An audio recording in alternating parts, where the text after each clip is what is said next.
shoes. For your sports shows, updates, and interviews. The only way is the right way, I might say. Nobody doing it better, y'all some lightweights. Malik Wright, up all day and all night, pushing all the buttons up to something till it's alright. He looking at it from all sides and angles. Got a stripes on his body like he played for the Bengals. Oh man, there's no one discussing it. They came, they stayed, they either did it or done it. Man, I love it, cause all they ever do is win. So kick back, relax, the team WSN. Shout out Young Swish.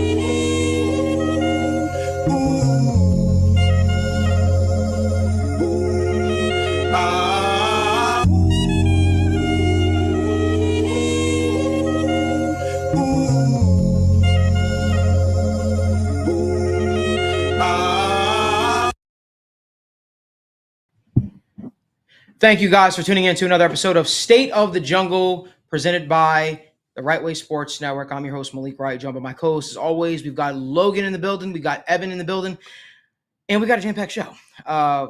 Before we jump into the topics, make sure you guys do us a huge favor. Give this video a like, subscribe to the YouTube channel, turn on post notifications so you guys don't miss when we go live or upload content from the Right Way Sports Network studios. And boy, do I love saying that on a regular basis. Boys, how are we doing, first and foremost? Good. Excited to be here. We finally got a lot to talk about. Finally.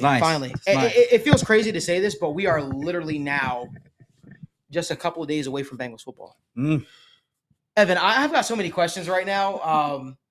You want to tell the people what happened to your mic while you're holding a broken mic? Had a little mic mishap where it had about maybe a small sliver, and we just said, "Fuck it, we're gonna take the whole thing." So this is my talking stick, all right, that I got. And when Logan gives a take I don't agree with, like on the head real quick. So I got some rings with this thing. You watch out. He's got a talking stick. There it is. But in more serious news, boys, the Bengals suffered a huge loss this past week from a depth perspective. A guy that was really coming into his own, versatile player, Cam Sample, out for the year after tearing his Achilles. I certainly have some thoughts on the huge loss that is a Cam Sample, but I want to hear what your guys' thoughts are. So, Evan, I'll let this start with you. Yeah, man, that's tough. I kind of consider myself a resident Cam Sample fan, which I didn't think I would really call myself, but I just always caped for, hey, this is a really good, valuable, rotational defensive end, especially in a room that has struggled with injuries and depth, with injuries to Sam Hubbard and Trey Hendrickson from last season also popping up again already in training camp a little bit. Not so serious, obviously, but still that's already kind of a thing is why it's important to have good edge depth. And so that really, really hurts them there. And I think that helps solidify some of the guys who were kind of on that roster bubble a little bit, like the Zach Carters that were everybody's kind of displeased with over the last couple of years. Hopefully he can turn it around, but he's definitely at least going to have a lot more opportunity, especially in these preseason games coming up. Yeah, I mean, Cam Sample, at the end of the day, he is what he is. Like, I don't think he was going to take some massive jump into a uncharted territory, but he's a good player. He's he's a good role player. I know that term's not really used in the NFL too much, but he's a good role player. He's a good run defender. He's just a very solid football player. And when you have a team with a lot of high-paid guys, it's the more quality role players you have, the more success your team's going to have. He's a great run defender, does a little bit of everything pretty well. Just a really solid football player, nothing more, nothing less. Anytime you lose anybody that's going to play about 300 snaps like he did last year, it's a big deal. Yeah, I was just about to bring up 375 plus snaps in each of his last 3 seasons. So this is a guy who's seen the field quite frequently and has helped them out when they're in a pinch. Yeah, I'm kind of interested to see how they pivot there a little bit as well. Obviously we assume Murphy's just going to play a little bit more. Osai will play a little bit more, but I'm going to be interested to see kind of how they fill that role of his. And I remember when I was looking through all the after the Bengals concluded their draft. I was looking at Chris Jenkins, and I think he's a guy who might kind of eat in some of that role because when I looked at his snaps at Michigan, he played a lot over the tackle, way more than everybody would expect, and he graded out pretty well over the tackle or just off the tackle. So I can kind of see him kind of plugging into that role just a little bit, especially on specific rundowns, kind of even just beef that up some more and just, kind of have an elite run setting edge defender that Chris Jenkins could play. Yeah. So I think that's kind of a way to get the rookie on the field there too, to kind of just shore up that run defense a little bit more towards Cam Sample's true strength. Evan, I want you guys to keep touching on this. Do you guys see anybody stepping up in that role effectively that maybe can replace us? Because this is a big spot. This is huge for a lot of the pass rusher. I look at a guy like Jeff Gunter, Mhm. right, who has a real shot to really make a splash with a guy like a Cam Sample no longer in the fold for the remainder of the year. But is there anybody else that maybe you see on the roster, or maybe there's a guy out there in free agency? We know the Bengals signed some people. Is there anybody out there that you think maybe could be an ideal fit for the Bengals, or maybe the person's on the roster? I know there's been a lot of Deshaun Maxwell talk, and I hope I pronounced his name right. I usually say his name pretty wrong. But is there anybody that you're looking at right now, Evan? You're like, man, I could definitely see this person doing something special.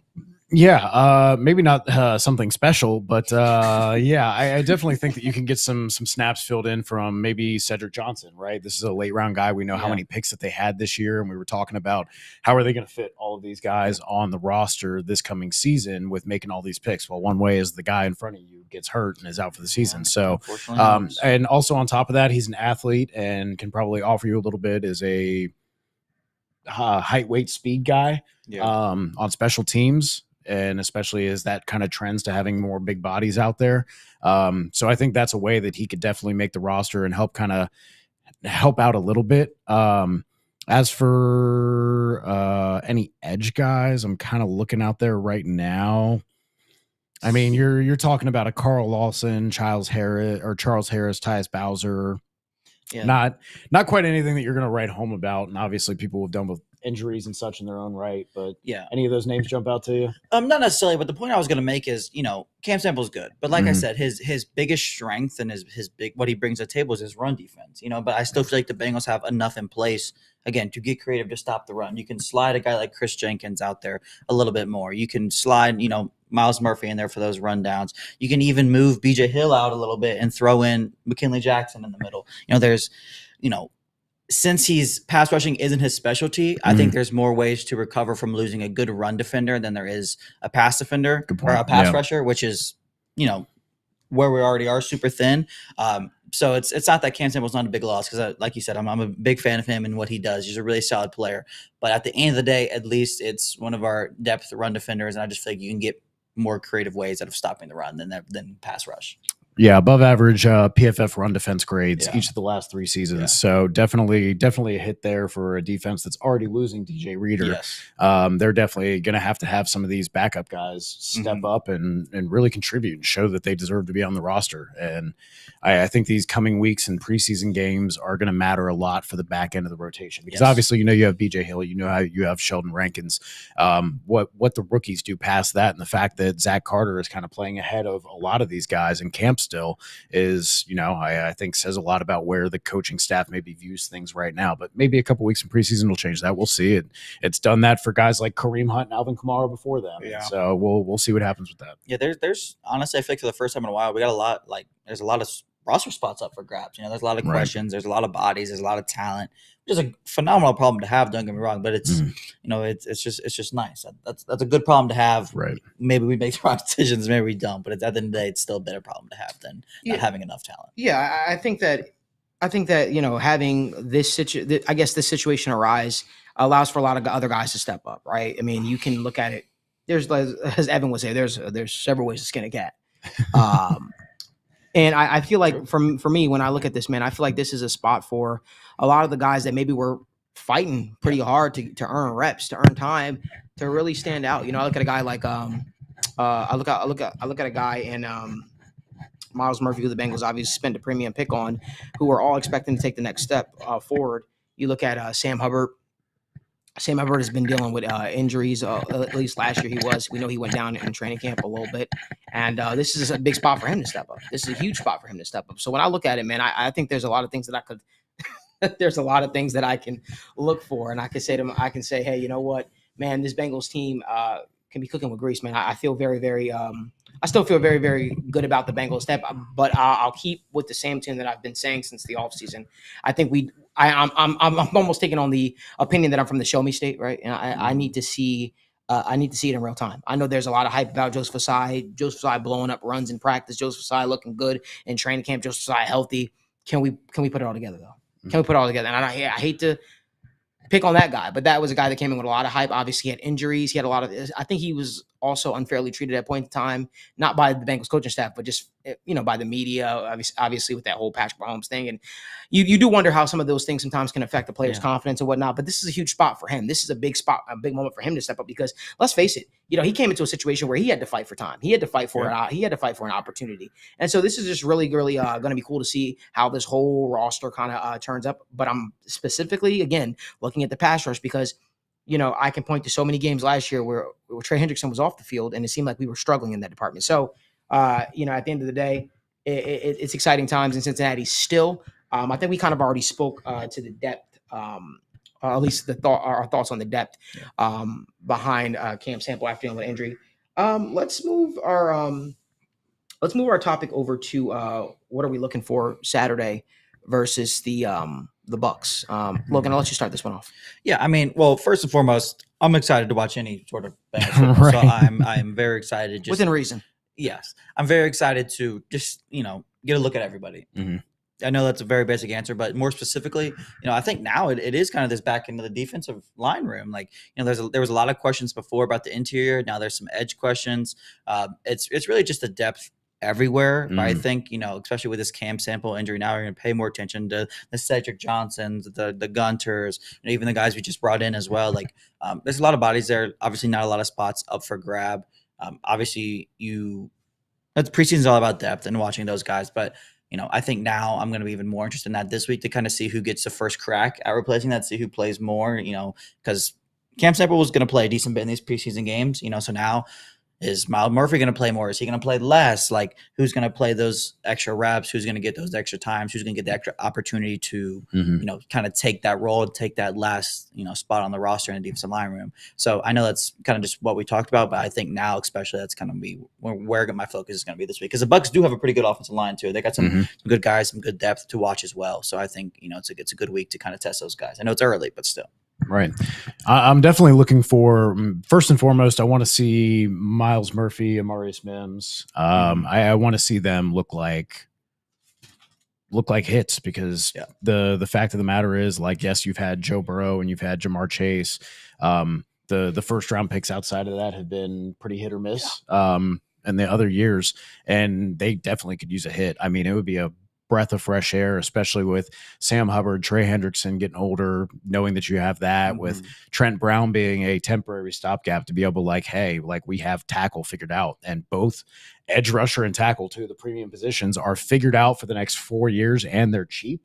That's a huge thing, especially when you're trying to bring back Jamar Chase on a new deal. You've got Joe Burrow, the meat of his contract going to be hitting a little bit there. Going to be looking at the backup safeties, just, where does a guy like Dejon Anthony kind of fixed in a little bit, because he kind of has that slot versatility. So I wonder if they might try and play him a little bit there. I want to see Dax Hill a little bit there. If they put him there, they might just keep him at boundary to keep him focused on one thing, but also the backup corners, man, because again, I've preached until the cows came home, the whole freaking off season, that I feel weird about where we're at corner, and you're trusting a lot in young guys coming off of injury that were late round picks.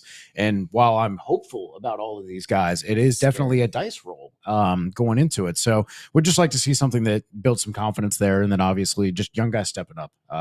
Obviously we know Yoshivas and Jones have been looking good in camp. Want to see the other guys too. Some of these young offensive linemen, like, give me a little something. Give me some Christian Westerman to get hype about, man. Jackson Kirkland, be my Christian Westerman. All right. Let me harp on you for 3 off seasons and then watch you just end up not making the team then. Just let me dream for a little bit, So backup O-line, just looking for anybody to flash. Obviously it's going to be Cody Ford, Trey Hill, maybe Matt Lee. I think Jackson Carman's probably going to end up maybe getting bounced. We'll see. But yeah, just a lot of, like you said, a lot of that rotational depth. We're going to get a lot more questions answered about some of these guys who just haven't seen that live action yet. And it's going to be really valuable, especially when it comes to rooms like the tight end room or the safety room, where it's going to be deep and there's going to be some tough battles there on the back end. Look, I agree with you guys. We got some questions in the comments about some players being released, the whole 9 yards. We're going to get to all those questions. Make sure you guys do us a huge favor. Give this video a like, subscribe to the YouTube channel, turn on post notifications so you guys don't miss when we go live or upload content here on this channel. We cover so much, cover the Bengals, the NFL, NBA, UFC, so much, and of course our sports betting picks. We appreciate you guys always spending your Wednesday evenings with us. I want to know what you guys are also in the comment section are looking forward to this Wednesday. I mean, not this Wednesday, from this Saturday when the Bengals take on the Tampa Bay Buccaneers. So drop your opinions down in the comment section. Remember, this is a show for you guys. This is why we do State of the Jungle. It's literally our chance once a week to talk to y'all and get a pulse on the fan base and see where you guys are coming from. Also, make sure you guys drop your comments down in the comment section. Drop your questions down in the comment section because we will get to them like we always do. I'll tell you what I'm looking forward to. I'm looking forward to obviously seeing the offensive line. That's something that's huge. Mhm. I'm excited to see how this running back field also shakes out too. Yeah. I'm really excited to see a guy like Cedric Jackson. And I feel like I'm going through a speed round right now and kind of telling you who I'm really looking forward to. But I'm also looking forward to seeing these defensive back rooms, particularly the safety room. A lot of these guys playing with chips on their shoulder, right? Now, the initial depth chart came out, and I love what Logan kind of tweeted out earlier this week. A lot of people are making a big deal about the depth chart. Remember, it's only the initial phase. Mhm. This thing can change in an instant. But as it currently stands, a guy like Jordan Battle, who flashed a lot last year for us, who I know, if you can't tell by the merch sitting on top of the table, me and Evan both are Alabama Crimson Tide fans. Roll Tide. Roll Tide. And at the end of the day, Jordan Battle, that guy got regulated to a backup role, basically, as it currently stands, right? He has opportunity. He has a lot of opportunity to change that, right? But as it currently stands, Von Bell and Geno Stone are slotted as the safeties. Now, I understand for a lot of reasons why that makes sense, right? Mhm. From a communication aspect, there was one area that the Bengals coaching staff, defensive coordinator, all harped upon that they said they needed to get better on, and that was communication on the back end and the defensive back room, especially when it comes to their safeties. In Lou Anarumo's defense, we've kind of talked about it at a nauseating pace on this show. The safety holds so much importance, I would say, in terms of the communication and getting guys lined up in the right place. Dax Hill obviously struggled a lot in that spot, which is probably why he's got the position change that he has right now.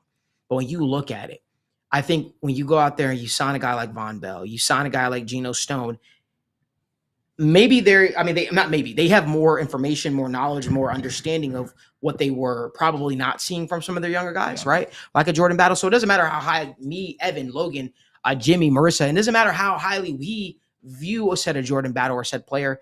There was something that Lou Anarumo saw that said, hey, this guy's gonna be a very good player for us, but maybe we need to kind of just take the reins back a little bit. Maybe we need to make sure he gets the opportunity to sit for a year. And I will talk about, let's talk about that for a little bit. The opportunity for a young player to sit is so massive. I think that there are certain positions in the National Football League where undoubtedly guys should sit for a while, right? I think that they should sit for a while, they should learn, and they should grow. And I'll tell you what that is. I think safety is a huge one. Because guess what? Offenses look a lot different in the NFL than they do in college, right? Yep. College, you kind of know what you're getting, right? You're getting teams that are going to commit to the run at points in times. But for the most part, four verticals, they're going to air you out. They're that spread style offense, and you're able to sort of play freely at points in times. And let's face it, the talent you go up against in college isn't always going to – not always. It isn't going to be always NFL ready or NFL level, right? Yeah. So, you might stand out a little more than – you probably should, or maybe your errors are a little easier to kind of hide. Mhm. Your deficiencies are easier to mask, if you will.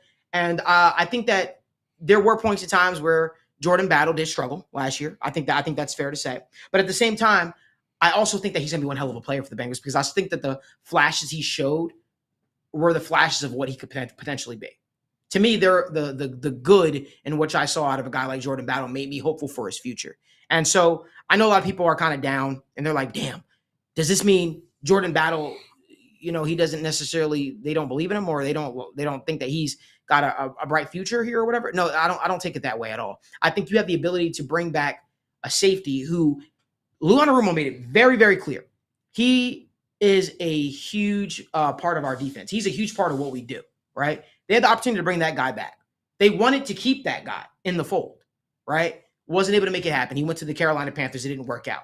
But when you look at it, man, it's crazy how one player could be considered not as valuable to a team, but that same player could be invaluable to a team. Yeah. Right? It's one of those things when I look at it, I say Von Bell I think he could have helped the Panthers out in a lot of ways, but for whatever reason, they were willing to cut the cord on him a lot quicker. And the Bengals looked at it like, damn, let's bring him back. It's almost reminiscent of the Michael Johnson situation when the Bengals had Michael Johnson, and Michael Johnson was a great player for the Bengals. And or I'm sorry, he was a great player during the contract year for the Bengals, but he was a good player still. Yeah. And he was a good run defender. Yeah, he was a good run defender. He just had that sack production match that exactly, which garnered him the contract. And and I think when you look at it, and you say, I think when you look at it, and you get a chance to bring back a guy like Von Bell, who was a part of not some of those, but that Super Bowl defense, that AFC Championship defense. You say to yourself, let's bring that guy back into the fold. He'll fit like a glove. He understands the defense. And maybe, just maybe, our young players will be able to learn something from him. Now, what I do wonder, and this is me being very, very long-winded here, which I'm known to be.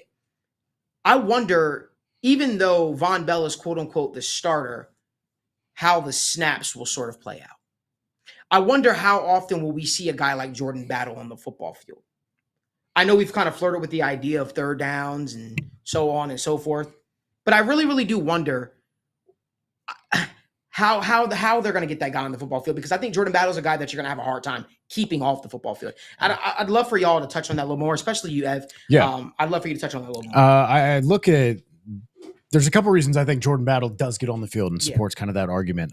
It starts with the linebacker depth, right? Because after Jermaine Pratt and Logan Wilson, if you're assuming that they're going to be on the field every single down, ideally, yes, but injuries happen. And also, like I've talked about before, the real standout coverage year from Pratt was his contract year, the same way the standout year for Michael Johnson from a pass rush production was his contract year. That's not to say that he's, subpar or below average in coverage, but on the obvious passing downs, you might want to replace, third and long, 2-minute drill. You might want to replace him with a safety who's going to give you a little bit more of that coverage, but you don't sacrifice as much of the bulk. But also looking at the depth again, are you going to put out, if you have to take Logan Wilson, Jermaine Pratt off the field, especially on coverage downs, are you feeling better about putting Akeem Davis-Gaither, who was more of kind of the overhang slot coverage role in college and kind of is the undersized hybrid linebacker, and hope that he's quality in coverage? Because we still, and that's another position group we'd like to see in the preseason, but we've been doing this since Jordan Evans, we've just been cycling backing up linebackers, and it's just like, yeah, we see bits and pieces, but they never just quite establish themselves as that next guy. So if you have all these talented safeties, if you've got guys like Dax Hill who have the size, have the athleticism, but also are good against the run. If you remember, Jordan Battle didn't miss a tackle for his first 8-9 games that he started. So he was one of the highest graded run defense safeties. Safely. Yeah, I feel safely when he's back there, But no, he's very good against the run. So that's not like to say you're sacrificing anything. So I think thinking of him as maybe the third linebacker in those kind of nickel passing situations. If Pratt needs to come off the field, if Logan Wilson ends up dealing with some sort of injury, I think that's a realistic possibility and an easy way to get a talented player on the field who deserves to be on the field. Yeah, I think at the end of the day, they're all going to play similar-ish amount of snaps, but I think another factor is going to come down to who wears the green dot this year too, because if that is going to be a guy like Von Bell, who they brought back, he can't really come off the field. You can't take the player who's bring that guy off the field. And the same thing, point. if it's a linebacker too, which I assume it probably won't be if they're so excited about Von Bell being back, so that's going to eat into that snaps as well. So at that point, let's say Von Bell's wearing the green dot. That means Jordan Battle's going to have to spell Geno Stone. Mm-hmm. Well, we also just signed Geno Stone in free agency, and I know there are different players. Geno Stone's more of a ball hawking safety, and Battle's a little more well-rounded, can do a little bit of everything. But still, if Von Bell is locked into that role, he simply cannot come off the field. So that means either Geno Stone's going to play this, or they will have to get creative. They will have to run 3 safety sets. Maybe he'll move into the nickel a little bit and do some more creative things. Maybe the linebacker comes off the field. They're going to get on the field. We just have to see what creative ways and who is going to lose the snaps as a result of it. But at the end of the day, they're going to get on the field. I really don't know how yet. So it's very interesting in Lou Anarumo's defense. If I'm not mistaken, Logan was wearing the green dot at first. And then I don't know if you remember, it was the Chargers game, the year they went to the Super Bowl. Logan hurt his shoulder or his arm or something like that. and they made the switch to Jesse, Mhm. and Jesse started doing that, and Jesse basically inherited it from the time he left, Yeah. and then it got passed down to Dax Hill, and that's why everything was Mhm. shaky. So I do wonder, will it go back to Logan Wilson now? Because I think that when Logan Wilson was the guy leading things, I think the defense was still performing at a very, very high level. So I could see it being a situation in which he is back wearing the green dot. That's actually an interesting point. I don't know if they put that type of responsibility on a guy like Geno Stone. Yeah, I don't Right think away? so either. I don't No, think so. and I think the other point too, you said it's tough to figure out where the snaps come from Yeah. for these guys, right? There were about 140 snaps between Akeem Davis-Gaither, Joe Bocci, and Marcus Bailey last year. Yeah. So maybe he jumps on for those snaps. Dax Hill played 230 snaps in the box last season, so maybe you get a little bit of Jordan Battle or even Dax Hill kicking inside for those. And again, I will keep saying it that I think Dax Hill should take 8 snaps a game from Mike Hilton, right? Just to get him off the field, keep him fresh as a veteran, because especially if you want that veteran presence in the secondary, helping everybody communicate. Mike Hilton is brilliant, especially when it comes to where to align on defense and being a multifaceted tool, both in the run game and as a blitzer. That's very valuable to have out there. But it's also very valuable to make sure that you keep that fresh, so you have it for the games at the end of the season that matter. Especially and with an again, older player. yeah, it's an older player, undersized a little bit. Like that's kind of where you end up with him. So just to keep him fresh, again, keep Trey Hendrickson fresh. Do the same for him, man. Like he doesn't need to be out there for 1,000 of their 1,089 snaps. Like we know he's had multiple dings and nicks and scrapes and bruises going into the playoffs. Double dinger. Where he's dealing with something all the time, and I feel bad for him because he's still out there just killing it. Yeah. Like if he could just be a little bit more fresh, if he just had a little more juice where he wasn't relied on as the sole pass rusher all the time, I think that would help him be more effective, even more effective, which is crazy to think about. So that's just something that I always try to think about when I'm thinking about the rotations there. Before we even jump into the next topic, one thing I want to say is I don't know what's going on. It feels like Evan is trying to match Logan in his attire today, or trying to do him out, if you will, with the. I'm repping fit. the Ace and Zim. Shout out to them. They got their new season of their show coming out. I Yes, think sir. last week was Last that week, when last they started. Thursday, Yeah, last so shout out to those guys. Support your sense of people who are making good quality stuff out there, man. 100%. Fuck Amazon and all that other shit. Yeah. Don't order from Alibaba and all that. Alibaba. Like, come on, get it from your guys. I thought it was a really, really cool. I don't know who came up with the design, whether it was him or Ace, or whether it was Zim or Ace, but the Slim Shady Joe Burrow. Yeah, I thought that was pretty cool. That sounds like a lot like Zim. yeah, I thought that was pretty sick, and I was like, man, that's pretty tough. So they do come out with a lot of great merch. But no, Logan's got his Cincinnati hat on and a nice shirt. I'm digging the fits today. I'm going with my final boss fit. You know what I'm saying? I got the whole. You Rock, can't see it. Dwayne I got my Demon Slayer shorts, your and Demon I think Slayer out shorts. of That's 89 people, I wild. think maybe one. Oh, we got 90, maybe 2 people. No, we we'll understand How many we got in the what. chat, Mercer, right now? 95 We appreciate people y'all. in the chat. We got Yeah. 25 likes. Thank y'all for Yeah, joining us. Please give us a like. Yeah. Give us a subscribe. We greatly Please help appreciate us. if you guys give this video a like and subscribe to the YouTube channel. We appreciate y'all. We can't do this without y'all. But before we even jump into it, the Trent Brown talk, because there was a lot of people talking about Trent Brown this past week, and I just want to say this really quickly. Charlotte Airport is the worst airport I've ever gone through. I finally took another vacation, Ev and Log. Finally took another vacation. And I said to myself, okay, Like real vacations though, or like Malik-cations? I would say Say this was the closest to a real vacation. Okay. The reason being is because I was actually not on my phone a crap ton. Okay. All right. I was all right. actually really being in the moment, and I had a fantastic time. Good. But I was I lost my luggage in Charlotte Airport, which made for a nightmare flight. Oh yeah. And so I have so much anxiety, man. I will carry on everything Yeah, I can, bro. so it Same. never leaves Same. my Yep. side. I Never. cannot do Never.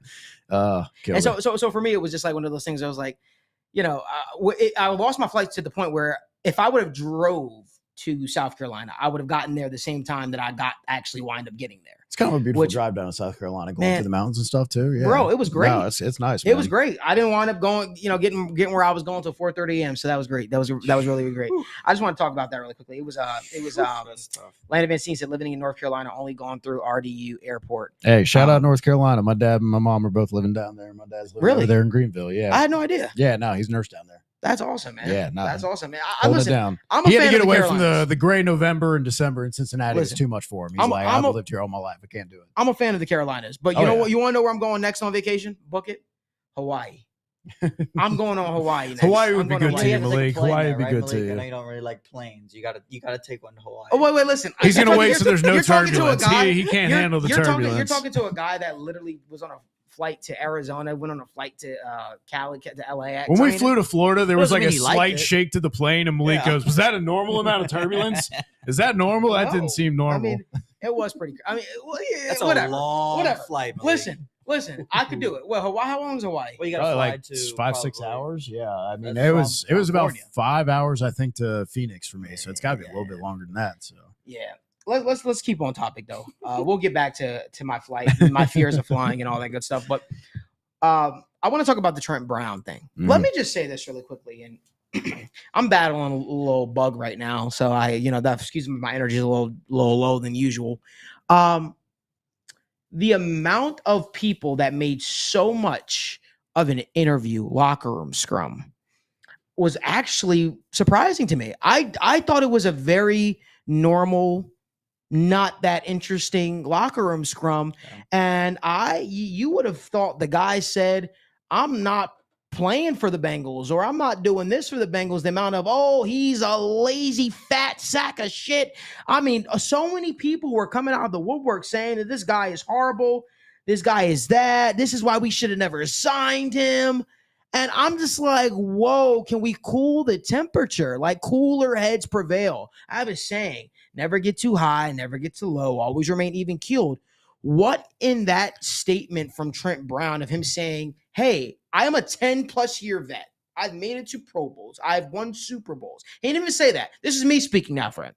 What in his response to, do you feel like you need preseason to get ready? What in his response of him saying, no, I don't think I necessarily need preseason snaps. I need to just get out there with my guys, get in football shape, because he did get nicked up and now he's back. What in there made people think, hey, this guy is lazy. This guy doesn't even deserve. Somebody was like, I would go as far as to say that the Bengals should cut him. Whoa. And throw your rookie first round pick out there who you guys, who literally played, 8 games in college? 7 and games even in if he ends college? up being the backup, even if he's he one ends- of the best backups in the NFL, in the league. if It's not the like- best. It's like, come on, man. Yeah. Let's not make so much of it. If you have ever watched any Trent Brown interview, this is literally how he speaks on a regular basis. He was having a conversation, and by TMZ was in his face a couple months back, and they were asking him about Mac Jones before he signed with the Bengals. Oh, they were trying to, do you think Mac Jones should be benched? Do you think Mac Jones is? He's like, nah, I believe in Mac. Mac is our guy. He's QB1. I'm going to protect him. He was super normal. He was super. So my thought process is, why are we making the biggest deal out of Trent Brown saying, hey, I don't think I necessarily need it. These are good reps for Marius. Marius Mims needs these reps. I'll say what people aren't saying. Mims needs these reps, okay? Brown's what, a 9-year vet now? A 10-year vet. 10th year? 10th year vet. Year? Yeah. It's like, come on, guys. What are we talking about? Let's not make so much of it. But just the amount of people with a good amount of following, who I have a lot of respect for, that were really calling for this guy's head over a simple locker room scrum was crazy. Oh, are you worried about a training camp battle? You're a 10-year vet with a rookie? No, I'm not worried. Of course he's not. What you want him to say? Yes, I'm worried. I'm shaking in my boots. I'm so scared. I'm terrified. Come on, guys. Come on. Listen, everybody's personality is different. AJ Green was one of the quietest guys, right? Gino didn't talk. Yeah, Gino didn't talk. Gino will literally have Carlos Dunlap talk for him. So what I'm saying is, let's not make too much of it. I just couldn't believe, the overreaction over Trent Brown. Let me just say it right here. And maybe my opinion doesn't mean jack worth a shit to anybody. Oh, it means a lot to me, buddy. Oh, I love you. I love you too, buddy. I'll say this. I have no concern about Trent Brown. I have no concern about Trent Brown. If Trent Brown doesn't play one snap in the preseason for the Bengals, I have no concern about Trent Brown. If he doesn't suit up for another practice, then we could start talking. But if the guy doesn't suit up for preseason, I'm not worried. And neither should you. Turn on the tape. I don't even know if Trent Brown played preseason the last 2 years. I don't even know if he has. Let's just relax, though. let's cool the temperature. What are you guys' thoughts on Evan? Yeah, I'm pretty much the same place where you are, man. Where I think people are overreacting. I generally am going to come from this like I do for most things, just from a pure objective analysis point. I don't think this is any fault on his own. I think he has been working on his own prior through mini camp and everything else that he wasn't here for. People were doing their own training, which people do all the time. Yeah. He had the slight ding, right? And that's why he hasn't been practicing. Now he's back. It seems like he's going to be healthy, but that was always the thing, right? Is conditioning and health were likely issues for him at some point in the season. And maybe he knows his body better than I do. He can ramp up and get into football shape within 4 weeks. That's all he needs. Malik talked about it. I think other people have talked about it. Just getting those reps next to people on the offensive line is good, especially with a new team, right? Those are the drawbacks. But like Malik said, 9-year vet going into his 10th year, has a lot of experience. Sure, the chemistry could be a little bit better, but again, we're talking about probably marginal differences here. It's not like he's not going to know the playbook and hasn't been looking at stuff and hasn't been working on that. Like, he's still a competent, good veteran. And honestly, like, has he opened the door slightly farther for Amarius Mims maybe to show that he can start in that job? Yeah. But if Amarius Mims didn't even get all the reps he did and then went out in preseason and looked dominant, that would already be a discussion. So I don't think like it's anything severe. I think it's like Logan has talked about with other stuff, a great problem to have when you have too much talent. You have to make these kind of decisions to where no matter what, I think we see all these guys on the field at some point, because I think we're not going to get that lucky again, especially if Trent Brown has kind of an injury history. If Orlando Brown gets dinged up, great. You can move Trent Brown to left tackle and keep Amarius at right. If Orlando Brown, Trent Brown, whoever it is, you have this mix and match to where you're not relying on Cody Ford to be your backup tackle anymore. What? And that's great. That's exciting. That's good news, right? So again, even if he ends up being the backup for some reason, like, that's the best backup situation in the NFL. I'll probably state my name on that. So I guess I should do this now because I didn't do it beforehand. I'm going to do a Madden giveaway, guys. Madden comes out next Tuesday, early release at least. And I think that's like 3 days, but I'm going to do a Madden giveaway. And I'll make the rules simple. What should I do, Marissa?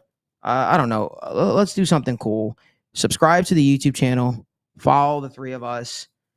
We'll make a post about it. And you'd pretty much just comment done. We'll do a raffle, pick the winner on Sunday, and then we'll go from there. But yeah, we're gonna do a Madden giveaway. We just like y'all. We appreciate y'all for supporting the show. So we like to do kick-ass stuff like this for y'all. I'm just gonna do 2 copies. Gonna give away 2 copies of Madden. Because we got NBA right around the corner, 2K right around the corner, and anything we could do to help this fan base out, get people excited. I know I'm excited for this year's Madden. So I hope you guys are as well. If you guys could do us a favor, give this video a like, subscribe to the YouTube channel, turn on post notifications so you guys don't miss when we go live or upload content from the TWSN studios. And remember, we have content coming out every single day on a regular basis. So we appreciate y'all. We have over 100 people watching us live. We only got 33 likes, guys. If you guys do us a huge favor, give this video a like, please, please, please, please. We appreciate y'all so much on so many levels. We've got a lot of exciting stuff in the pipeline, but I also want to make sure that I do this. I haven't done this since we've shifted everything over to TWSN. Make sure you guys head on over to the TWSN website. We have some fantastic journalists here at TWSN, my company, which I launched in 2018. Do a great job. And they write a lot of opinionated pieces, but a lot of also pieces that kind of get you all geared up for the football season. We cover everything, not just Bengals. We cover everything, every single sport. People have been killing on the website. Website's at 500,000 views just today alone. So we really, really appreciate y'all for supporting our content, supporting what we're doing, because we believe that we are next up, and we believe this is our time now. So we appreciate y'all. On that note, I didn't talk to you about this, but over the weekend I was out at Fort's Garage with my family, grabbing a little bite while the mom was in town with the sister and the girlfriend, and someone stopped me on the way in there and was like, "Hey man, like I watch your guys' show all the time. Really appreciate that." Said he loved our content, and I just want to say, hey, I didn't get your name, man. You were with a lovely lady. I didn't want to inundate her with a bunch of football chatter. I'm sure we can meet up at a Bengals tailgate or maybe a live event, something we do in the coming future. But, just wanted to say, like Malik said, thank you all for supporting us. Thank you for spending your night after a long day of work with us. Like we appreciate you guys so much for engaging with our content and for watching, man. It means the world to us. 100%. I mean, I'm working with a couple of people downtown in Cincinnati to bring some really, really special stuff to the city this year. A lot of stuff I gotta kind of keep on the hush hush right now, but just know that we're working tirelessly to bring some unbelievable content to you. To be honest with you, how I feel, guys, I feel like I was talking to a friend of mine about this. He was like, "How do you feel now that you're fully TWS in now?" I was like, honestly, I feel like I moved out to Cincinnati for the first time. I feel like the last 2 years were a blur, to be honest with you. I was grateful for everything, but it was never how I wanted to attack media space. I really wanted to make this about the fans because, I remember an email chain that I had with some Bengals PR people years and years back that I was actually reading the other day. And I said, hey, I'm going to move to Cincinnati. And then my goal is to change the narrative of media in Cincinnati, because guess what? Cincinnati has some really kick-ass people. Have some really kick-ass sports teams. And, if I could do my part, having a media company and really set the tone and bring media to Cincinnati on a different light, I plan on doing that. And when y'all see what we have in the works, I promise you I'm not blowing smoke. It's something Cincinnati's never had before. I've been grinding, I've been working, and I got to just thank my team and the people around me who are truly making this all possible. So, again, stay tuned to my Twitter, stay tuned to my X, whatever you feel. I feel so weird saying that. Don't say X. Yeah, that sounds weird. Yeah, my X. Yeah, Nobody needs to be tuned into their X. Everybody, yeah. no one needs to be tuned into your X. Well, we've got some really, really cool stuff in the pipeline. And if y'all ever thought that, Malik doesn't care about that narrative is going to change pretty quickly. But again, there'll be a time and place to talk more and more about that. Let's jump to some of the questions in the comment section. If you guys could do us a favor, drop your questions down in the comment section. Drop your comments down in the your questions, your comments, your thoughts, your concerns down in the comment section. Remember, this is a show that we do each and every single Wednesday, so we can talk to you. But while we're doing that, I'm going to give you guys a chance to put all your comments down in the comment section. Let's talk about the Bengals fights that they've been having in training camp. People are like, it's chippy. It's chippy out there. And I think that's a healthy sign. It's funny. I put out a tweet, and maybe this is karma biting me in the ass, right? Because I put out a tweet and I say, hey, I don't really see the benefit of joint practices because the it always ends in fights. And then the next day the Bengals get into L take. Well, no, I don't think it was an L take though. I really don't. Let me tell you why though. I don't think it was an L take. It's because I feel like there's a lot of cookie cutter stuff happening. I feel like there's not a lot being accomplished. I know that on the surface we might think there is, but it feels like every single year that there is these joint practices, it always ends up in something. I understand it's us as the media, it's people in the media that are highlighting that and projecting, hey, this is what happens. And obviously I understand the whole communication aspect and all that stuff like that. Aaron Donald smacks one of the Bengals offensive linemen over their head with a helmet. Nothing happens to the guy is because he's great. Now, obviously, Giants and Lions get fined, obviously, for their fight scrum that happened, which when you look at it, it didn't seem as egregious as we may have seen some in the past. But I just think that for me, if I'm a coach and you put me inside of a coach's shoes, I don't see the all benefit to practicing with another team. Let me push back on that. No, hold on. I'm gonna let you push back. I'm gonna let you finish, but Logan's out here with the greatest hat of all time. No, I am gonna let you finish, but I just think that's what preseason's for. I think that's what preseason's for. I think you do want to add some type of competitiveness to it, and I think that's why sometimes we see a lot of things that are cookie cutter and not as exciting, is because I think these guys don't care as much, honestly, and I don't think that practicing with another team is not going to break your Super Bowl hopes or what your team is trying to get accomplished throughout the year. That's just my thought process. 2 big points I want to make on that. Fights still happen. Yeah. Within the team. Sure. That is being competitive. That is being out there in 100-degree weather, dehydrated, all that, right? So just because you're with another team doesn't make that happen, right? And then there's, let's say 16 joint practices if you got all the teams matched up, right?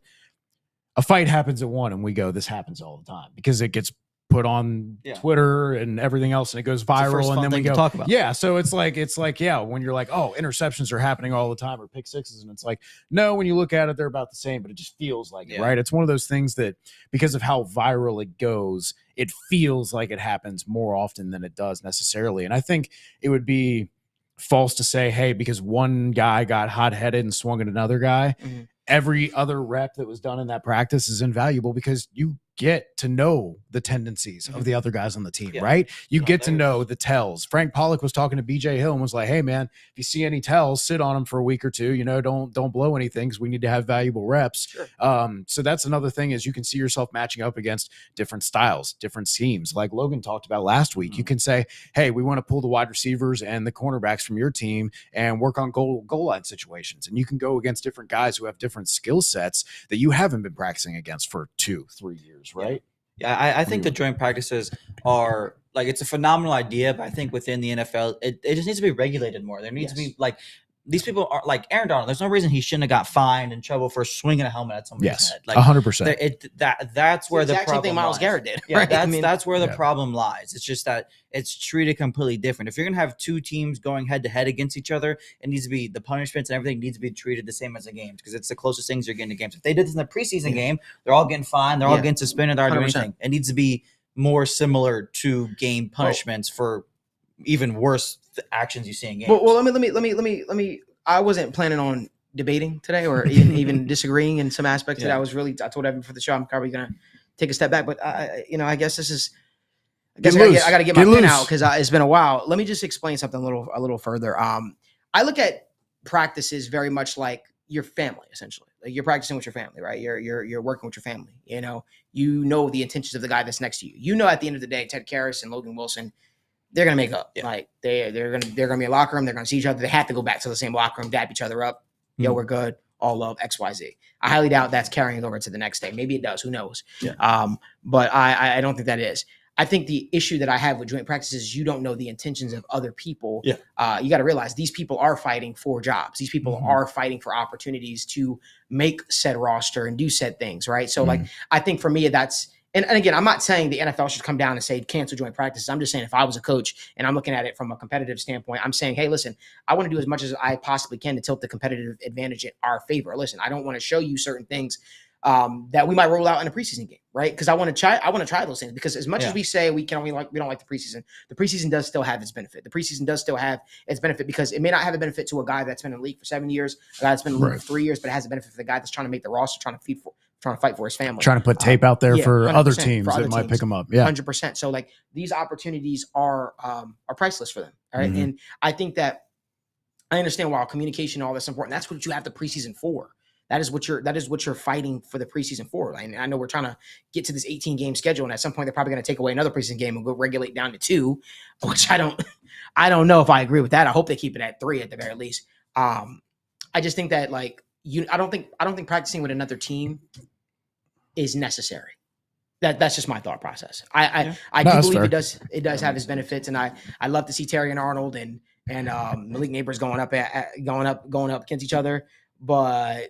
Look at the result that could have happened. Somebody Terry Arnold kick his ass. Yeah, exactly. It's all that, right? It's just one of those things that like there needs to be more regulation 100%. through it. Yeah. It needs to be more planned. It doesn't have to be so live. I think you make a good point that it's not as controlled, right? Yeah. You can't like the tackling form. You know that your family is not going to do something stupid, right? You don't know another guy's not going to die for your legs. That's the level of control you give up to have a different experience, I guess. Yeah, they could be better. There's also a lot of good things, but it's also the two coaches can just come together. We're like I said, we can just do one-on-ones and then like that's so we're gonna do live pass rush. Like there's so many different ways, and I think that's probably how a lot of other teams do it. But the teams that just go out there and we're gonna go 11 versus 11, it's gonna get chippy. Like it just is. There's no regulation going on. There's like 2 officials that are just there to be there because the team asked them to be there, and it's just I'm pissed off. I'm fighting for a spot. I haven't hit anybody in months. Like I'm ready to go. Like I just think there's a lot of value in the sense of like we were talking about with like goal line work. Obviously, there's a lot of different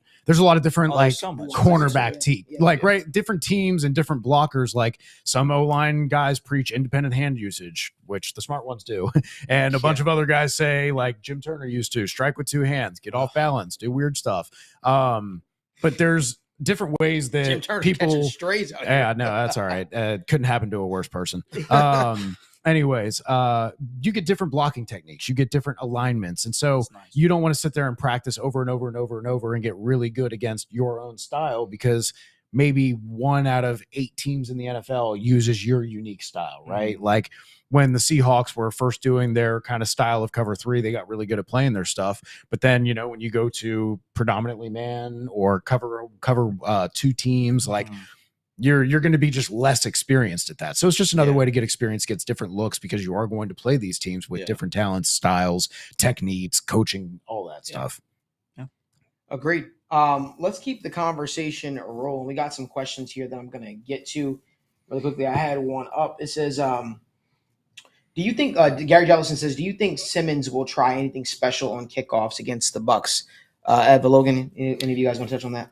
I would imagine not. It's the first time this is going to be rolled out for them. I'm going to assume if they think there's some crazy strategy they're going to do, they're probably not rolling it out in preseason. I think it'll be a lot like defense, where you're going to sit on this for like a game where it's fourth quarter, 5 minutes left, you're down 3, and you want to see if you can pop one loose. And see if you can get yourself good field position, right? Yeah, I don't think they're trying to tip their hand right now, but I definitely think some of the special teams coordinators. But I am interested to just see it. That's something we didn't really bring up when we were talking about what we're excited to watch in the preseason. It's so different. It's so different than anything we've seen. So, kind of cool to see it. Someone asked in the comment section, Victor Pate 24 says, the NFL and all 32 teams, and all of its 32 teams will use tech from facial recognition software vendor Wicket to verify the identity of thousands of staff, media, fans as part of its credentialing program. I'll talk about that. I think that's weird. I'll just say it's weird. It's fucking weird. Super weird. I think it's fucking weird that these betting companies also can know who's downloading what. As soon as you walk into the stadium, the whole 9 yards, they can tell how many users have this app downloaded versus their mobile app. I think that's weird. But particularly the scanning of someone's face, bro, can't we just keep it simple? Like, I bought a ticket, I want to go to a game, and I'm going there. So, I don't know. This is already happening. Like, at so many places, like airports. Like, this is just like, it's the example that's out in our forefront. Like, my girlfriend works in digital marketing, and she can literally pinpoint you to the size of your bedroom and target you that specifically based on demographics. And like you said, they know you have an app. Well, yes, when you agree to the terms and service, they get access to your data and your location data, where you are. So they can see where you are in the stadium and find out where you are with just GPS data, right? That you're sharing on your phone. You're constantly getting that data from all these other people sold to other companies. Like, when you feel like you get those targeted ads, sometimes they are targeted to that degree.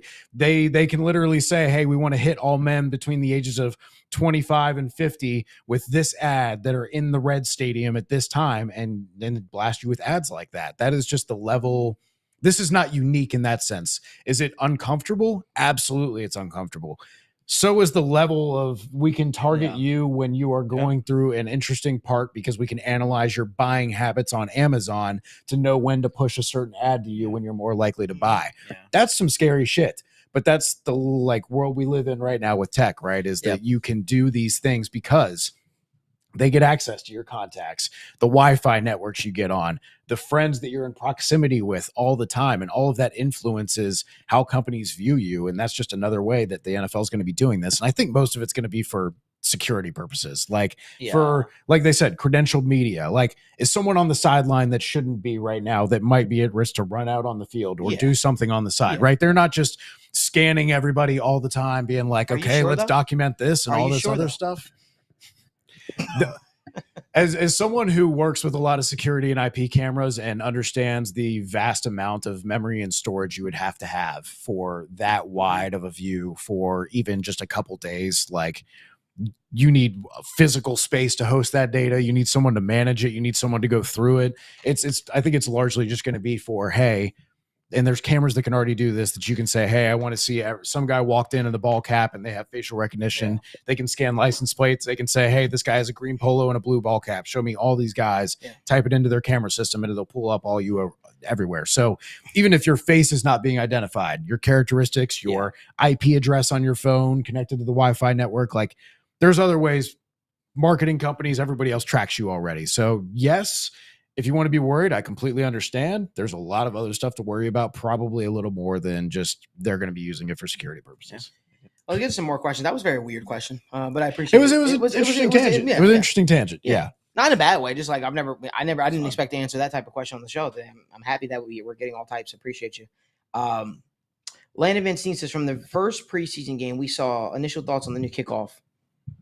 Logan. To be honest, I didn't really watch it too much, but I know it got canceled. But it's just a little strange, you know. I didn't really see it live. I saw some of the clips on Twitter from it. It's just strange. It's a little slow. It's it's just so utterly different than what we had before. I don't want to say it's bad or anything yet. It's different than guys running full speed downfield. So it looks different. very viscerally, visually different. You know, so I mean, again, I think for the while it's going to be pretty basic. It's going to be pretty normal. But until we see somebody kind of revolutionize and have that one thing that like they take advantage of it, I think that's when it's going to be interesting. For a while, it's just going to be pretty basic and just kind of like stock, just these two versus this guy versus this guy, kick the ball, and we'll see how it goes. But I'm excited to see it. But again, whoever finds that first wrinkle to it is going to be have a pretty big advantage.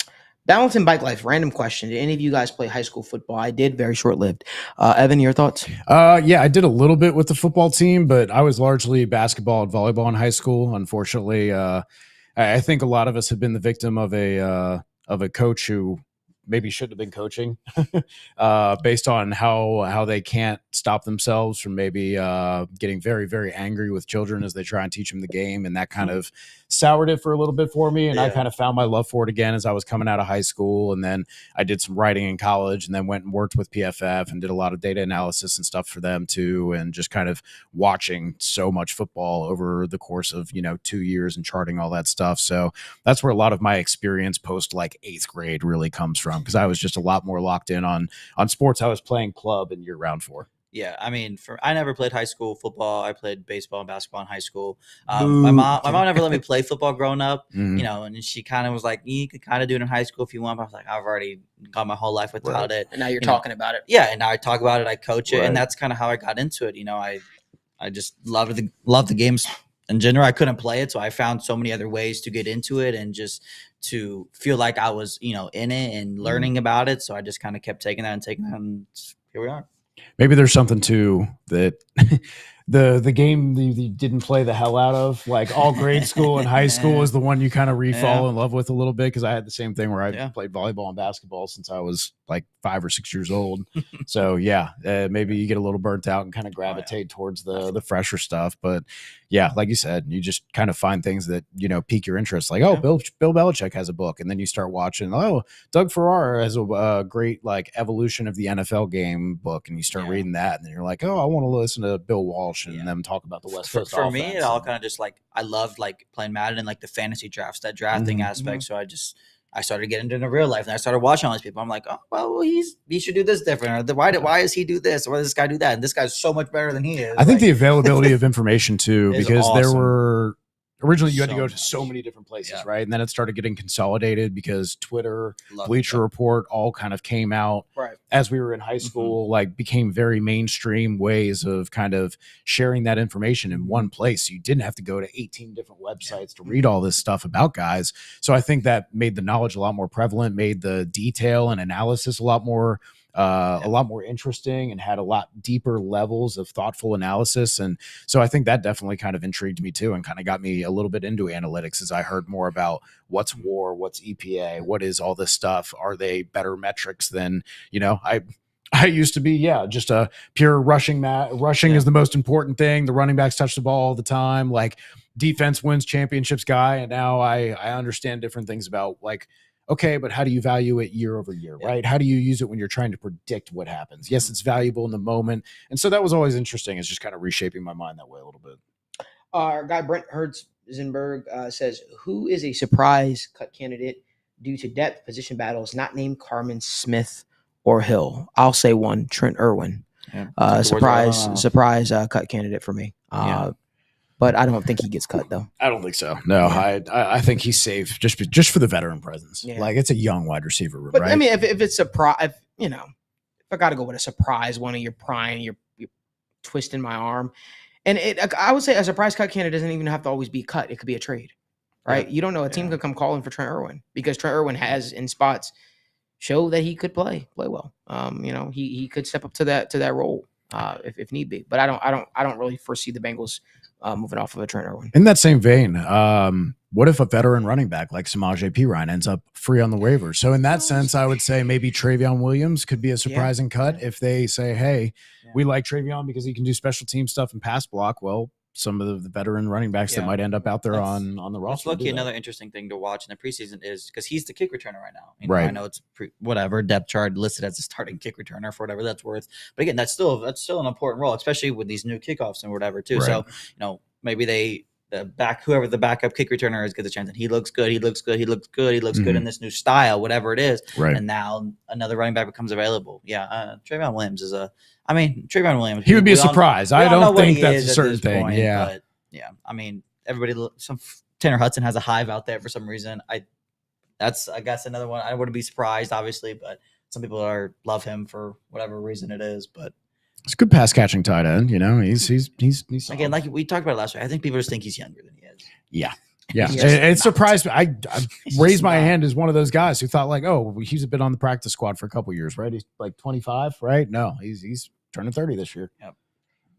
DJ Zero says, hey, Malik, not sure if you had the chance to address, but what are your thoughts about Trent starting at left guard, Mims at right tackle? Always goal to have the best starting five out there.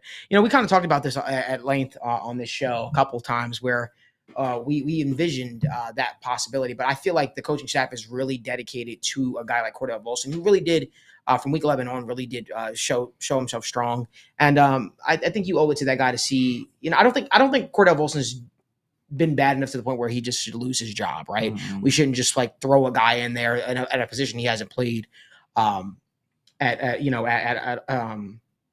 a reasonable, I would say, time span.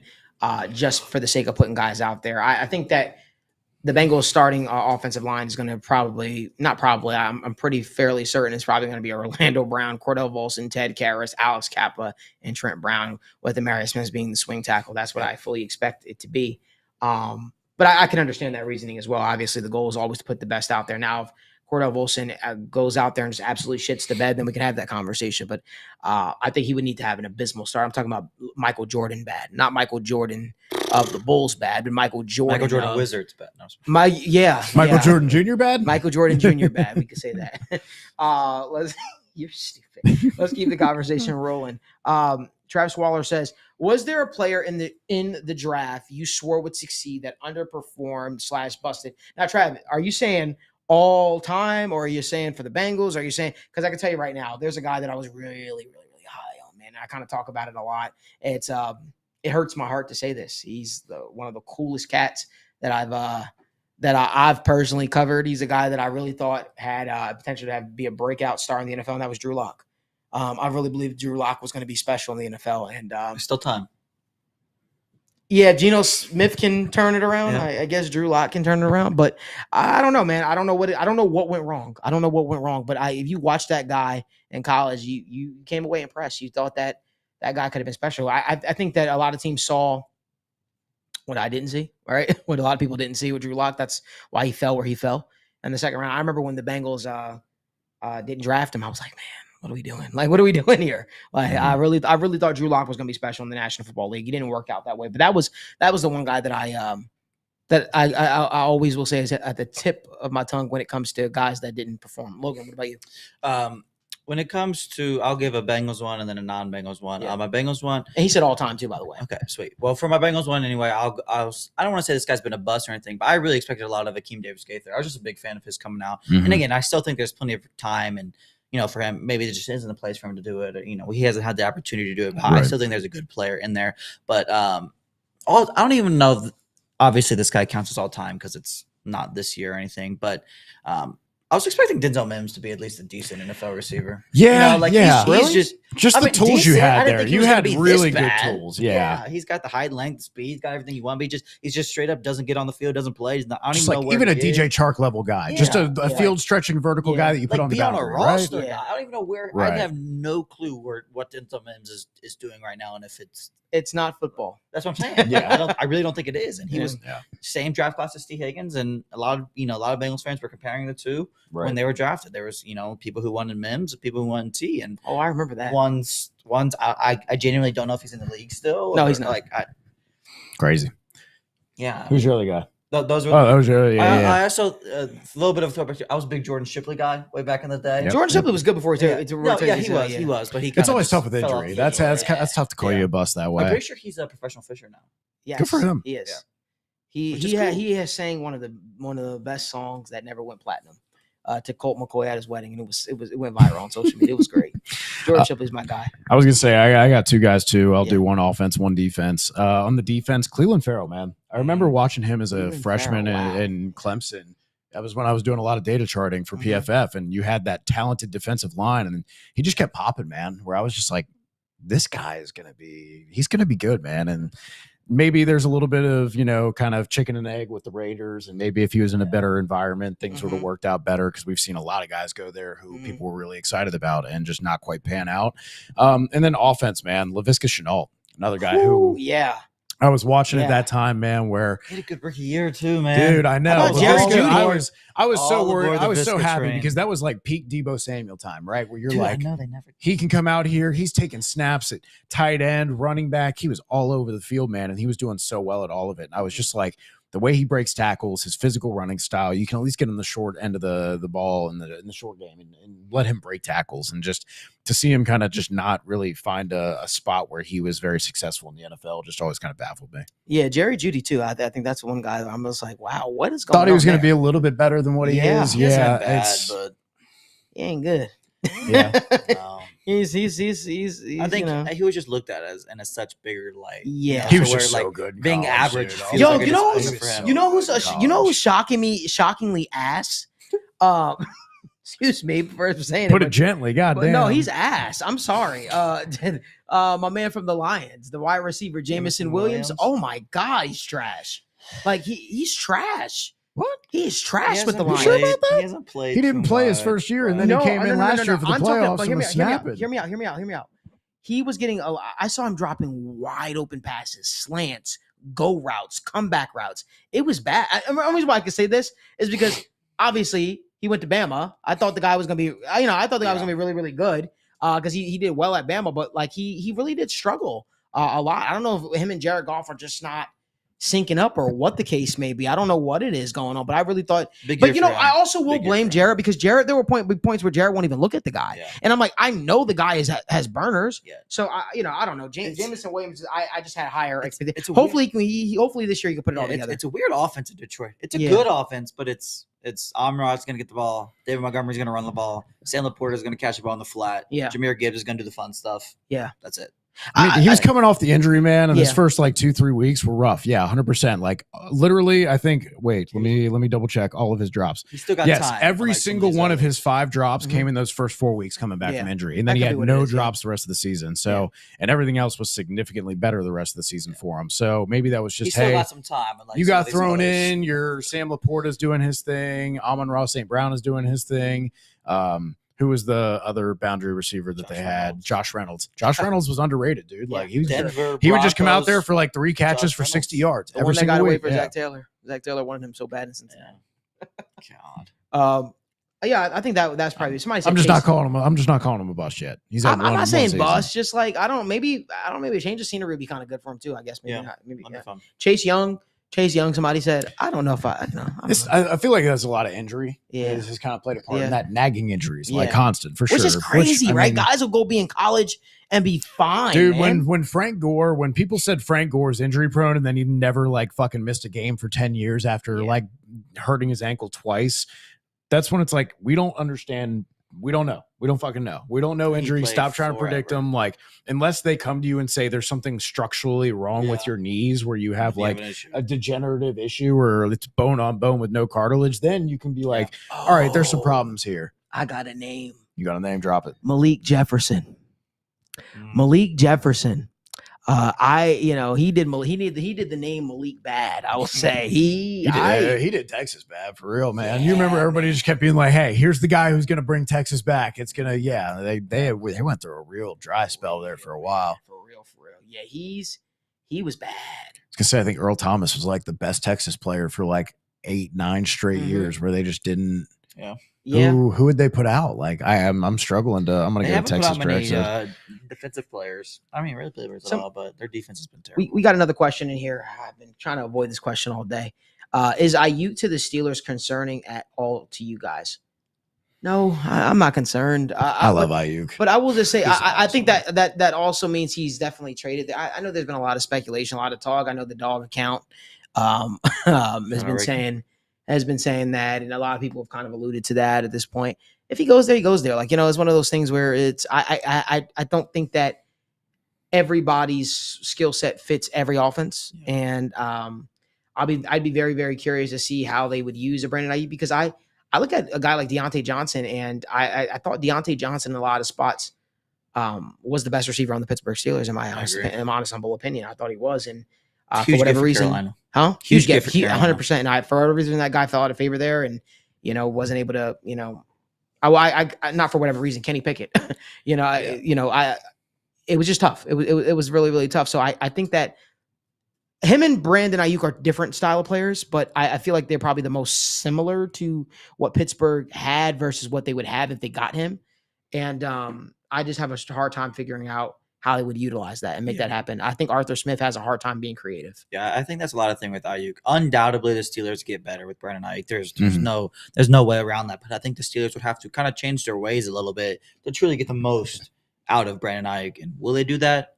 I don't know, but their team gets better. They're going to have to figure out how to truly maximize him within that offense. And obviously, their quarterback problem is a thing as well. Yes. But in terms of like just being scared of them, the Bengals are at a point where the Bengals can beat anybody in the NFL. They can beat any team in the NFL, and that's just that. The Bengals, when they want to beat themselves, that's the issue. And Brandon Ayuk doesn't change that for me. He again undoubtedly makes the Steelers a much better football team. The Steelers have to adjust to him.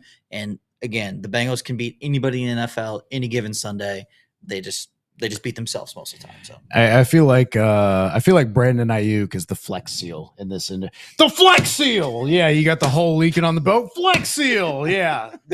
What is wrong with y'all? You don't put a little Flex Seal on there. You need a new tub, right? Yeah. Like if it's leaking that bad, right? And I think Steelers are kind of like that, where hey, you're kind of just throwing everything at the wall here at the quarterback position. And then if that doesn't work, your wide receivers can be as good as you want and you can kind of prop it up. But we've seen the formula of teams in the past for the last 20 years of, hey, we're going to have a good defense and we're going to surround a very mediocre or below average quarterback with a lot of weapons and the perfect infrastructure.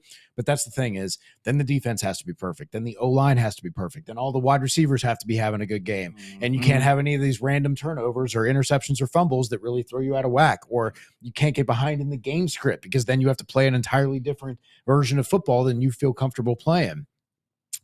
I feel like that is always such a tough needle to thread because you need 5 or 6 things to go and one single thing struggles to carry you consistently to a winning record and get you into the playoffs. So while I think, yes, like you said, in the short term, he does make them better, I don't think he solves the core issue, which is the engine of the offense. Yeah, and again, when you look at the 49ers, the Dolphins, and some of these, yes, they have a lot of talent, but they have offensive gurus over there that can have a great offense and a great scheme, and to where it allows you to have maybe a below average quarterback, all that stuff. But there is no bone in my body that makes me think Arthur Smith can put together a scheme that perfectly to hide a well below average quarterback. I mean, he had a ridiculous amount of talent in Atlanta, and that Exactly. how he proceeded And to shit used bed. it very question. That's crazy.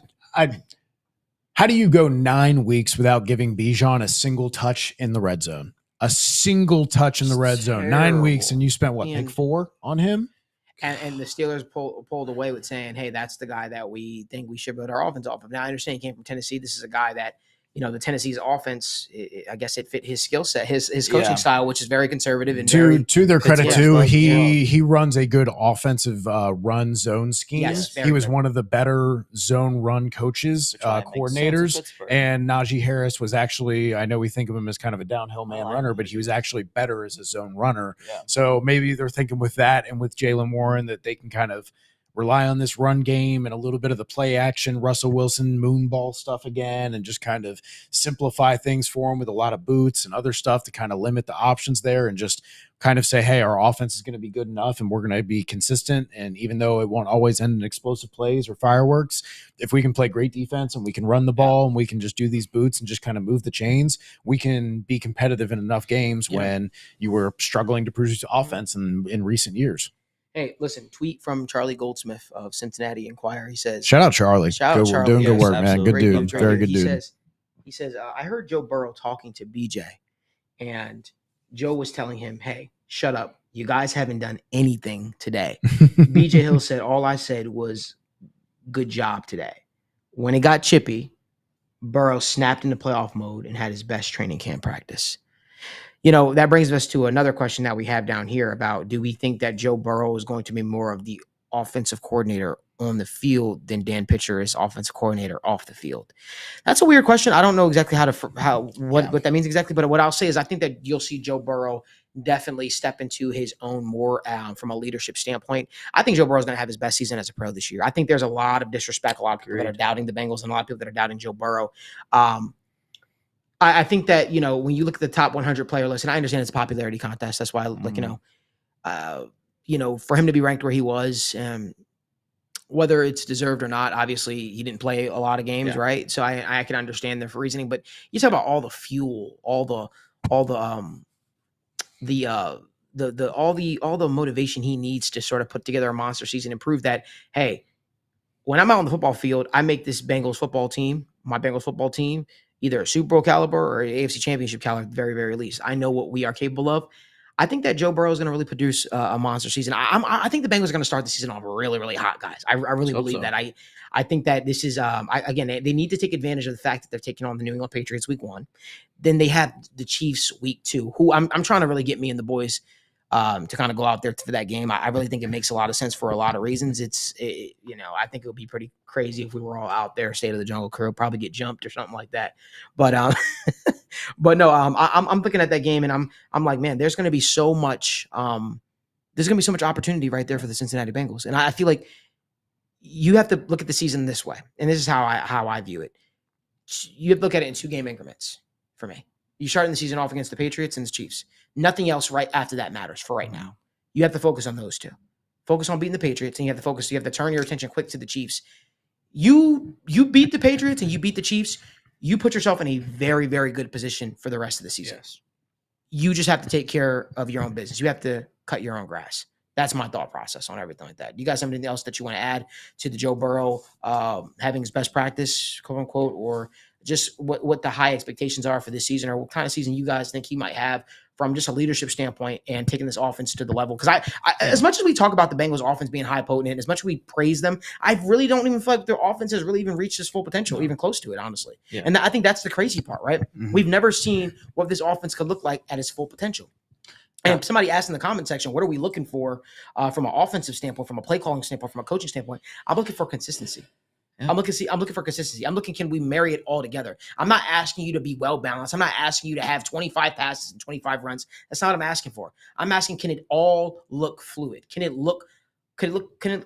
make sense? Right? You put out an album. You don't have your songs jumbled all over the place. It's perfectly placed, so to speak. Mm-hmm. Can the Bengals put together an ideal game plan, whatever that looks like?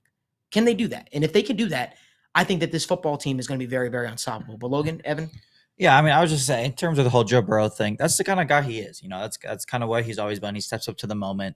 Time and time again, he delivers when people are talking like that. It's been his whole thing since LSU. It's always been what he's done. But, just to talk about what I'm looking for, what we're doing, what the offense needs to be able to do, it's just the two things the two words that I think are always going to be most important is consistency and efficiency. That's, that's what you should be striving for time and time again, no matter how it looks. No matter what it is, you need to be consistent and you need to be efficient. If you can throw the ball consistently and gain yards efficiently, beautiful. If you can run the ball consistently and gain yards efficiently per touch, awesome. You don't need to dominate one way or the other. You just, whatever you're doing, you need to make sure it is efficient and you are making progress. We don't need too many zeros. You don't need too many negative plays.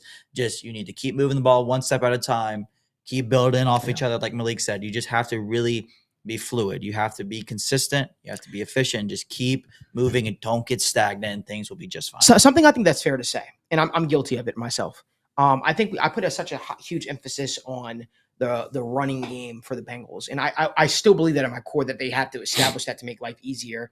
But I'll say this: I never had an issue with the lack. I had an issue with the game script. I had an issue with how quickly they would go away from the run, especially knowing that you didn't have quote unquote the best offensive line. Sitting back and in shotgun the entire game wasn't conducive. But I also think that maybe I was a little bit biased at the fact that hey, they paid Joe Mixon a contract extension, right? Whatever he was getting paid, $8 million, whatever. I don't remember at this point, but I was more so of the belief that hey, maybe you should give that guy more touches because that is a guy that kind of gets. Joe Mixon got stronger over time. Yeah. And I think that now it's crazy he's off the football team, and I think that we're looking at it from this perspective. I think we'll probably get a I don't even know what the quote unquote right words are for it, but I think that with Joe Mixon, as he got stronger as the game went on, I feel like we might be more efficient in the run game this year. And I think it's because the style of running back that Zach Moss or Chase Brown is. I think that it can really allow this offense to really execute at a high level because I do think he offers that ability in the pass catching game. I do think that Zach Moss offers that ability in the run game. I think he can also catch in the passing game, although you wouldn't want to put him out there over a guy like Chase Brown. I think that this offense has the ability to just really, really do something special. Whereas I feel like we kind of put a little bit of unrealistic expectations at points in times on the run game because who we had back there, right? Yeah. That's just my thought process. Evan, is there anything else that you wanted to add? Just whenever we talk about the lack of runs, whether it's volume or going away from it, I always bring up again through the first 5 or 6 weeks, they were throwing with an injured Joe Burrow on RPOs on light boxes when it says run the ball, when analytics say run the ball, when the read on the RPO is run the ball.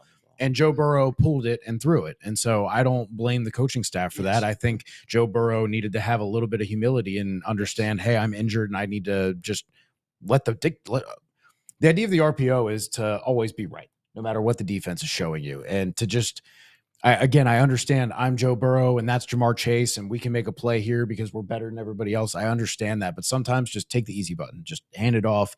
Give yourself the mental break of having to read the defense, which is something current offensive coordinator for the Atlanta Falcons, Zach Robinson, told me when we were working at PFF. He said what people don't think about all the time is quarterbacks. It is mentally exhausting to be dropping back in an instance, just constantly processing something, and that having these handoff plays when talking about the perfect pass to run ratio, while the passing game is valuable, it's important to remember that the quarterback is not a robot. They're a human being, and they do need that kind of just, hey, structure. Yeah. Let me just take a breath. Just get an easy one in here. Just turn my brain off for a second. We'll go ahead, hand this off and see where we end up. I also just wanted to quick touch on James Wright, former Bengals wide receiver, asking about Chris Evans. I think at this point, guys, we have to realize the coaching staff is not very high on Chris Evans compared to the rest of the other running backs. You see that with Travion getting so much special teams work when Chris Evans feels like a natural kind of solution there. When you had receiving backs and everybody else, you need a little lightning to your backfield. Chris Evans was kind of that perfect guy, never got the chance.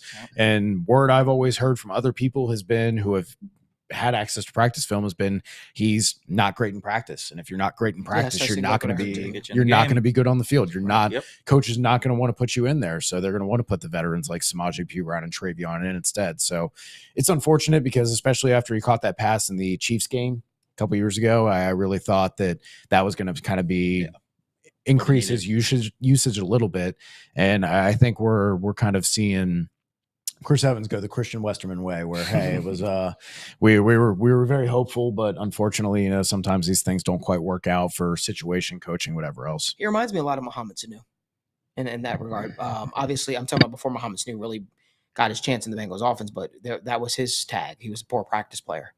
He wasn't the best at practicing, and it was hard for that guy to get on the field consistently. And then it obviously took a couple injuries for him to really show that hey, I could do that. But I think that when you see Chris Evans on the field, you do see flashes. You do see a lot of plays. You can point to the Chiefs game. You can point to the Lions game. We catches the deep pass on a go route.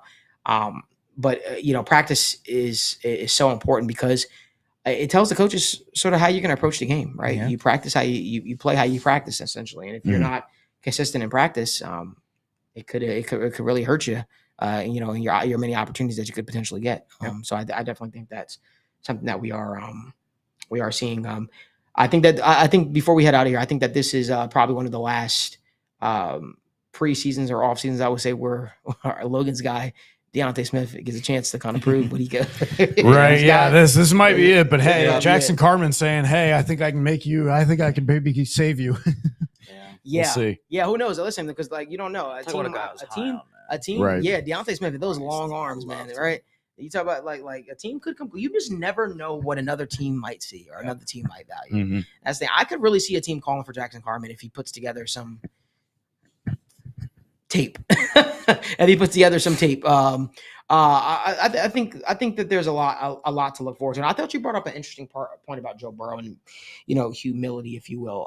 I think that seeing how well the offense executed under a Jake Browning, it's not because Jake Browning's better than Joe Burrow. I think we kind of beat that drum right a lot. Where there were people out there saying, "Oh, your number 2 is better than your number 1," and it's like it's not that. It's like I think it's okay to not play hero ball. And to be fair, in Joe Burrow's defense, when he got here, that's all he knew. Just because you can carry the load doesn't mean you have to, right? And it's like you said, like when you got here, that was the offense. But now we can be like, hey, we've got these weapons, we've got this infrastructure, so that you don't have to do that anymore. So it's hard to turn that off, right? It's like, especially if you're the type of guy where you're like, hey, listen, I'm from the Kobe Bryant mold or the Jordan mold where I want to put the ball in my hands. You want to hold that. You want to have the game in your hands. You're that guy. And Gary Jellison was asking kind of the similar thing of, is that why Browning was good for the offense? I think it's important to also note that, like the Jags game, right?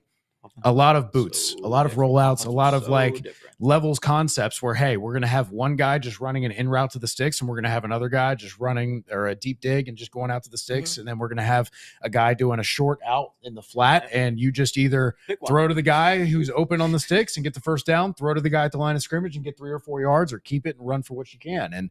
And Browning was willing to do that because, again, he had that humility of, hey, I'm the backup quarterback, and he's not doing full field reads because that's not what you want him to do, right? But you unlock so much of the inevitable factor, right? That Peyton Manning, that Tom Brady had in the intermediate, where it's just like, hey, they're going to drop back and they're just going to find whoever the hell's open for all these little daggers, right? For these 4-yard curls, for these little flat routes that just pick up 5-6 yards. And it's going to feel like you're winning. And then suddenly you look up and you're on the 30-yard line in your own end zone. And you're like, how the hell did we get here? It's because they have that inevitability of being able to pick that apart. So you don't want to take that away from him and say, hey, we're going to do what you did for Jake Browning and limit you to half field reads, right? So I might have a little bit of a scoop, something I was told, sort of what happened.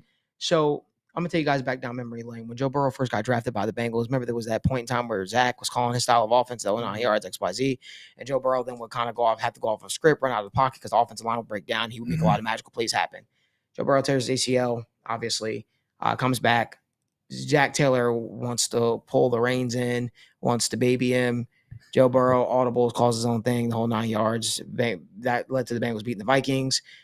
Then Joe Burrow turned around and placed the Bears that following week where the Bengals went to the Super Bowl. And Joe Burrow was like, hey, I'm going to play within the offense. And then he wound up throwing a couple of interceptions. Then he completely threw that out of the playbook, and then he started calling his own number and got the Bengals back, I think, within a score. We wound up losing that game still on Justin Fields' first start. But from then on, it allowed Zach Taylor basically cut the cord and was like, I'm going to let him do his own thing. And then Joe Burrow showed the ability to adjust on the fly, make calls, make changes at the line of scrimmage, and really started gaining a lot of autonomy, I would say, within this offense. And it caused the coaching staff to really lean on that probably a little bit too much. And then it got to a point where, obviously went to the Super Bowl, that whole Titans thing, remember, with the whole headset called out and Joe Burrow called the whole drive himself and all. And so, you get a quarterback like that, you want to appease him, right? You want to do what it takes to appease him. And that bled over into the next season. And what happened there was we didn't see the same results. They're still like, hey, we're giving that leash. You're Joe Burrow, give you that leash. He gained such autonomy here in Cincinnati to the point where the coaching staff were willing to do everything to make him happy, and they didn't want to piss him off. And that led to obviously the whole calf strain, the whole 9 yards, XYZ, caused a real humbling experience for him. He gets hurt, and then for the first time, Brian Callahan, Zach Taylor, pitcher, they were really able to put together a game plan that was tailored towards the offense towards the quarterback, right? And they were really able to call things. I'll be honest with you. I think that Joe Burrow going out was so massive for Brian Callahan getting a head coaching job, because the job that they did for Jake Browning was ridiculous. It was amazing, and all it took was it showed that, hey, this coaching staff is adaptable. This coaching staff is a sponge. This coaching staff is willing to make changes the whole 9 yards, XYZ. And to Evan's point, seeing Jake Browning execute the offense that in which he did, it caused everybody to sit back and sort of have a come to Jesus moment that, hey, we need to all kind of get on the same page. We need to figure out, okay, if Jake Browning can make this thing work, and we know how good Joe Burrow is. Could you imagine what it looks like if Joe Burrow buys in and we're all on the same page? Meaning everybody has to get rid of egos. Everybody has to humble themselves and be willing to take constructive criticism and say, hey, this is not working, right? Because we proved that it could work. And we all know the type of talent that Joe Burrow is. We all know why he got drafted with the first overall pick. So allowing your coaches to coach you, and for you to be coachable, and for you to also take yourself out of the element and say, hey, you know what? There are going to be things that work. There are going to be things that won't work, right? But being able to have that conversation with each other and put each other in the best predicament. In a lot of ways, I think Joe Burrow, not getting hurt necessarily, but being able to sit back and watch the offense run under a Jake Browning was so beneficial for him, the coaching staff, and everybody in the long run, which is why I believe this Bengals football team is really going to be on something special this year. That's why I believe that. Before we take off real quick, just want to say shout out Heidi. She's watching from Germany. That's pretty cool. Ooh, that is really cool. International viewer. Cool. Shout out. Really cool. That is really cool. Heidi, thank you so much. We appreciate you too. I don't know what time it is over there right now, but we appreciate you tuning in to State of the Jungle. Want to thank everybody for tuning in for another episode of State of the Jungle. If you guys could do us a huge favor, we've got over 9 people in this live right now, only 52 likes. If you all can give this video a like, subscribe to the YouTube channel, turn on post notifications so you guys don't miss when we go live or upload content. I think this will be the first game where I will do a pregame recap after a Bengals game. So make sure you guys join me back here Saturday evening, as I'll be discussing and breaking down all of my winners, losers from Bengals preseason game 1 against the Tampa Bay Buccaneers. We appreciate you guys. I went on my last vacation for the year. It's now go time. It's grind time. It's grind time for me and the boys from now until February, which hopefully the Bengals find themselves, playing that long. So we appreciate you guys tuning in to another episode of State of the Jungle, presented by the Right Way Sports Network. Make sure you guys subscribe to the YouTube channel. Remember, this is also simulcasted on the TWSN YouTube channel. Follow us on Twitter at TWSN as well. Keep up with our content. Subscribe to the YouTube channel. Turn on post notifications so you guys don't miss when we go live. But until next time, as always, we appreciate you, and Houday.